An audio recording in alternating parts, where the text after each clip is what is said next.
Hello friends, तो कैसे हैं आप लोग। आई होप आप लोग खुश होंगे, स्वस्थ होंगे और अपने पढ़ाई पर ध्यान देते होंगे। फ्रेंड्स, आइए आज हम एक प्रमुख पोषक तत्व के बारे में जानकारी प्राप्त करते हैं, जो खनिज लवण है। आहारीय खनिज लवण वे पदार्थ होते हैं जो आहार के संग शरीर को मिलते हैं एवं पोषण करने में सहायक होते हैं। कुछ महत्वपूर्ण पोषक तत्व है जैसे कैल्शियम, मैग्नीशियम, फास्फोरस, पोटेशियम और सोडियम, जो हमारे शरीर के लिए अति आवश्यक होते हैं। इसके अलावा अन्य महत्वपूर्ण सूक्ष्म मात्रिक तत्व भी होते हैं जैसे क्रोमियम, तांबा, आयोडीन, लोहा, मैंगनीज और जस्ता। इसके अतिरिक्त सेलेनियम भी अच्छे स्वास्थ्य बनाए रखने में उपयोगी होते हैं। यह सूक्ष्म मात्रिक तत्वों में sulphur, nickel, cobalt, fluorine, oxygen, carbon, hydrogen और नाइट्रोजन भी हमारे शारीरिक स्वास्थ्य के लिए आवश्यक है। ये सब मिलकर आहारीय खनिज बनाते हैं। ये स्वास्थ्य के लिए उतने ही आवश्यक है जितने विटामिन्स। लौह रक्त के लिए और कैल्शियम हड्डियों के लिए संपूरक के रूप में गर्भावस्था में महत्वपूर्ण होते हैं। आयोडीन की कमी से घेघा और मंदबुद्धि तथा मैग्नीशियम की कमी से कैंसर का कारण बन सकता है। मैंगनीज और क्रोमियम का भी हृदय रोग से संबंध होता है। सामान्य रक्त शर्करा के स्तर को बनाए रखने के लिए क्रोमियम की भी आवश्यकता होती है। पाचन तंत्र में जस्ते की कमी से भी परेशानी उत्पन्न हो सकती है। इसके अलावा गंजापन, भूख न लगना और यौन दुष्क्रिया के भी बहुत सारे परिणाम सामने आ सकते हैं। फ्रेंड्स, जैसा कि हमने पढ़ा कि खनिज लवण हमारे कुल शरीर के भार का केवल 4% हिस्सा बनाते हैं, परंतु ये हमारे शरीर में बहुत ही महत्वपूर्ण कार्य करते हैं। ये हमारी बीमारियों से रक्षा करते हैं तथा चयापचय की क्रिया को नियंत्रण भी करते हैं। तो आइए फ्रेंड्स, अब हम इन पोषक तत्वों के बारे में विशेष रूप से जानकारी प्राप्त करेंगे। इस श्रृंखला में हम इनके महत्व और इनके प्राप्ति स्रोत के बारे में भी जानकारी प्राप्त करेंगे। आइए फ्रेंड्स, सबसे इम्पोर्टेंट और सबसे पहले हम लोग जिस पोषक तत्व के बारे में जानकारी प्राप्त करेंगे वह है कैल्शियम। कैल्शियम हमारे दांत के निर्माण तथा हृदय पेशी के संकुचन में रक्त का थक्का बनाने के लिए महत्वपूर्ण भूमिका निभाता है। यह प्राप्ति स्रोत की बात करें तो यह हमें दूध, अंडा और हरी साग सब्जियों से प्राप्त होता है। दूसरा महत्वपूर्ण पोषक तत्व है सोडियम।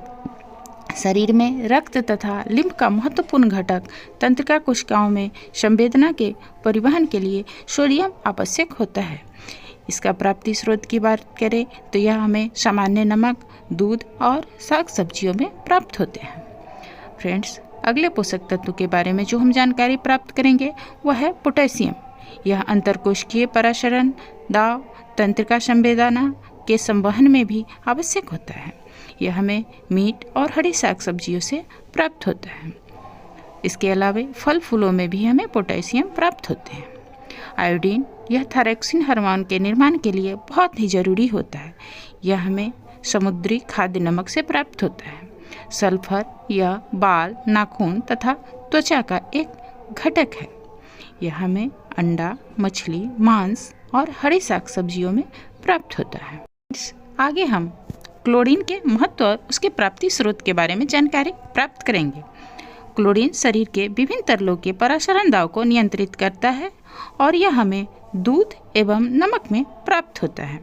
आगे हम फ्लोरीन के बारे में जानेंगे। यह दांत के इनेमल बनाने में सहायक होता है। यह हमें पीने के पानी और दूध में प्राप्त होता है। फ्रेंड्स, आगे हम लोहा के बारे में जानेंगे कि यह हमारे शरीर के लिए क्यों आवश्यक है। हमारे शरीर में हीमोग्लोबिन के निर्माण में लोहा महत्वपूर्ण भूमिका निभाता है। यह हमें मांस, अंडा, हरी साग सब्जी और चोकर युक्त आटे से प्राप्त होता है। फ्रेंड्स, अगला जो पोषक तत्व है वह है फास्फोरस। यह हमारे दांत व हड्डी के लिए आवश्यक है। इसके अलावा पेशी न्यूक्लिक अम्ल व फास्फोलिपिड के निर्माण में रक्त के पीएच मान को भी यह नियंत्रित करने में सहायक होता है। यह हमें अंडा, दूध आदि से प्राप्त होता है। Friends, last but not list जिस पोषक तत्व के बारे में हम जानकारी प्राप्त करेंगे वह है मैग्नीशियम। कैल्शियम एवं फास्फोरस के चयापचय में यह सहायक होता है। इसके अलावा एंजाइम को सक्रिय बनाने में सहायक होता है। नाड़ी संस्थान की संवेदना शक्ति को भी यह संतुलित बनाता है। फ्रेंड्स, इसके स्रोत की बात करें तो यह हमें विभिन्न प्रकार के अनाजों, दालों, ड्राई फ्रूट्स, फलों तथा सब्जियों से प्राप्त होता है। फ्रेंड्स, तो आपने देखा कि खनिज लवण वह महत्वपूर्ण पोषक तत्व है जो हमारे शरीर के प्रभावी ढंग से कार्य करने के लिए आवश्यक होते हैं। यह हमारे कंकाल और कोमल ऊतकों के निर्माण से जुड़े संरचनात्मक कार्यों और न्यूरोमस्कुलर ट्रांसमिशन, रक्त निर्माण और रक्त के थक्के बनाने में, हड्डियों के निर्माण में, ऑक्सीजन के परिवहन और उनके नियमन में, इसके अलावा एंजाइमेटिक गतिविधियों सहित उनके नियमन का कार्य करने के लिए आवश्यक होता है। ऊर्जा प्रदान करने के अलावा हमारे शरीर के वृद्धि एवं विकास में भी सहायता प्रदान करते हैं। बीमारियों से यह हमारा बचाव करते हैं, इसलिए इस तरह के फूड को प्रोटेक्टिव फूड भी कहा जाता है। आई होप फ्रेंड्स, खनिज लवण के बारे में यह जानकारी आप लोगों को यूज़फुल लगा होगा। अगर मेरा वीडियो आप लोगों को पसंद आया होगा तो प्लीज़ प्लीज़ प्लीज़ मेरे चैनल को सब्सक्राइब कर दीजिएगा, वीडियो को ज़्यादा से ज़्यादा शेयर करिएगा, लाइक और कमेंट करना नहीं भूलिएगा। Thank you.